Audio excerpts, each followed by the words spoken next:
in the Detroit Free Press. He said, we'll shoot grandmothers if they try to run quarantine.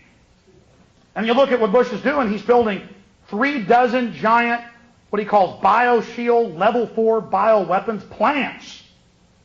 Baltimore Sun said they're going to produce thousands of gallons of liquid death, of weaponized smallpox, weaponized Ebola. And they're just doing right in front. The terrorists are about to strike us. The terrorists are about to strike us. And they're building all these giant plants to just, and in big cities and small towns. 36 of them.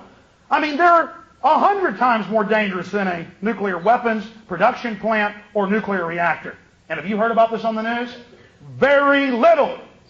So your television watching you. And then I've got the new Victory Act. What this is a duplication of Patriot Act 1 and 2. Because parts of Patriot Act 1 have been repealed in the House. It's now in the Senate.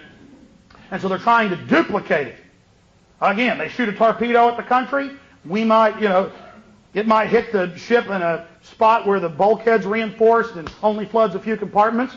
Well, they're not going to stop. Torpedo 2, torpedo 3, torpedo 4, torpedo 5. That's what they're doing right now. I'm writing analysis of the Victory Act. It says in here, the Victory Act says that possession of any controlled substance or prohibited substance. That means a little old lady puts her medication in the wrong plastic container when she goes to church. And who doesn't do that? Who takes medication? You've all heard of little old ladies getting taken to jail. Cop pulls over. Let me search. Well, sure, I'll turn the knife. What are these pills? These aren't the designated bottle.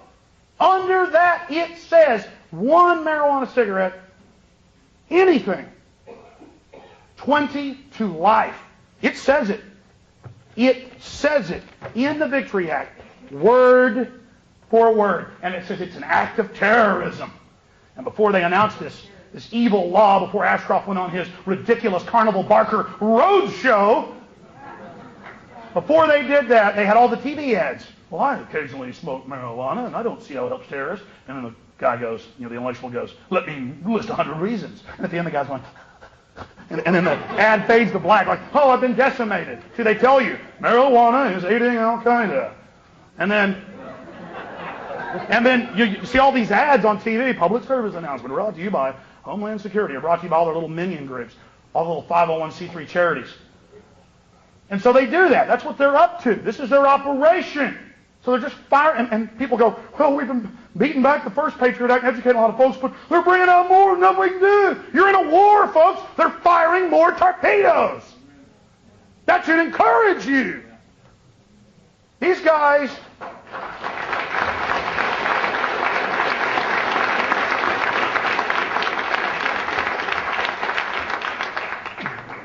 arming enemies, arming terrorists. There are as many examples of this as there are fish in a good-sized lake. I mean, it's amazing. Here's one, Time Magazine, and they just admit this now. Nukes to North Korea from Nashville. And it says, yeah, these conservative groups that own these big weapons companies, they've been selling all the nuke stuff to Kim Jong-il in North Korea. Now we're going to have to have World War III to fix it. Well, that's all right. But we had to go in there and get Saddam, man. He had some aluminum tubing. My gosh, that guy, he was in bombed-out bunkers. He was a real threat. Of course, he also had about $4 trillion in oil, and a bunch of weapons sales, and got the troops in that region, invade Syria, Iran, everybody else. So there's that. And there's idealistic Philippine rebellion leaders claim moral victory. This was all over the BBC and the French news. And 300 commandos led by a colonel took over a building, released documents, and said the government, with the U.S., has been doing all the bombings, shooting all the people. It's our own government shooting us. There are no terrorists here. The Muslims are doing nothing. These so-called terror groups are the Philippine government, quote, that wants to continue martial law. It's been in effect there for decades. I mean, it's simple. Let's say I owned the company that sold fire department equipment, and I wanted to make some money. I'd go out and set fire to something out here in Bastrop, and then I told you should have bought my firefighting equipment. I mean, it's not hard to figure this out. Here's another one. U.S.-Pakistan made deal over capture of bin Laden. That's out of the mainstream India. And Musharraf's over there, the head of India, the head of Pakistan, next door to India, who are all threatening to nuke each other, and they're saying, well, yeah, we could have got bin Laden, but we just didn't. That would have caused some problems. And they flew 8,000, it's not 6,000 now, 8,000 Taliban and Al-Qaeda out to safety in the middle of the phony war. All opposition fell apart. They flew them out to safety, admit the U.S. government did it, and Fox News said, well, it's true, but it was an accident. You're going to talk bad about our C-130 pilots? They didn't mean it. And there's the Pentagon there, admittedly, with large groups of euros and dollars and gold. Some news articles paying them. Good job, men, good job. They go in, act cool, shoot some stuff up. They were put in by the globalists. Then they have this big phony war. They collapse and fall back, and the globalists take over that country in a month that the Russians couldn't do in 8-9 years. It's all staged, folks. And they've got more wars. They say a 100-year war.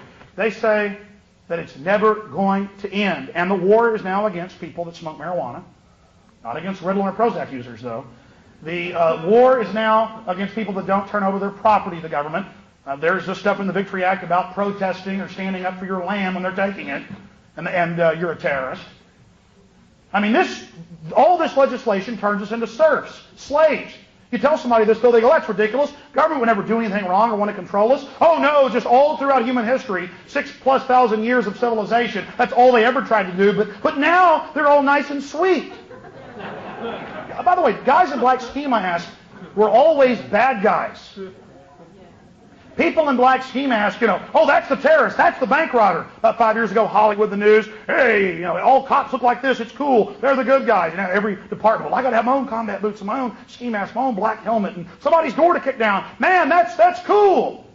But the good news is that John Ashcroft has been trying to go around the country and have these staged town hall meetings where they only allow police and government employees in. And in Detroit, he got up this week and began giving a speech, and at the end of it, a man stood up and said, Mr. Ashcroft, I would like to know which of your terrorists are going to be used for a new 911. You and Vice President Dick Cheney, said the heckler who got into the room in a downtown Detroit convention center by posing as a TV reporter.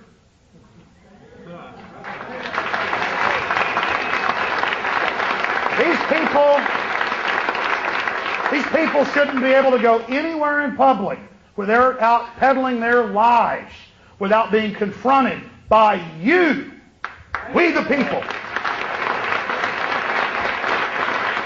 And I've covered these protests. I've had guests on in the middle of them in Detroit, in Salt Lake City, in Boise. And you'll have 500 people, 1,000 people, 200 people, black people, white people, Hispanics, old, young, conservatives, liberals, and they're all there, they're waking up. And if you just tell the truth about tyranny and explain how things really work and how corrupt and dangerous this out-of-control, privatized government is, how they created big government, got us all addicted, privatized it, and are handing it over to the corporations with new governmental power, man, the little socialists I know are going out and buying guns. It's beautiful. If you're not a hypocrite, you can deprogram and go, wait a minute, did a Native American have a right to have a gun to defend themselves against the army? Well, of course. Well, you like Che Guevara so much. I don't agree with him. He was an establishment guy, but, I see you wearing a T-shirt with him with an AK-47. Why is that okay? See, you've just got an opinion that isn't backed up with any fact. And it's a recipe for disaster to disarm a population. You disarm a population. Let's say we had a little angel running the government right now. When you do get a dictator, they're going to be able to go all the way. And that's what the separation of powers are about. That's what the Bill of Rights is about. It's all about restraining power. Realize that history does repeat itself. And emperors and kings and despots and strong men and king rats have always used crises, the threat of the unknown, of the enemy, of the criminal, the low-level criminal, to convince the mass to relinquish control of their lives and to serve and become willing slaves of the system. This system is un-American. It's anti-human, it's anti-God, it's degenerate to its very, very core. And you are part of history in your fight against it. You are special. You do matter. You are leaders. So get in the bleeding heart liberal idiots' faces, the mindless neocons. Get in these people's faces and wake them up that we are under massive sustained terrorist attack by the New World Order military industrial complex, and that they're attempting to expand that control. Again, thank you so much for coming, and God bless you all.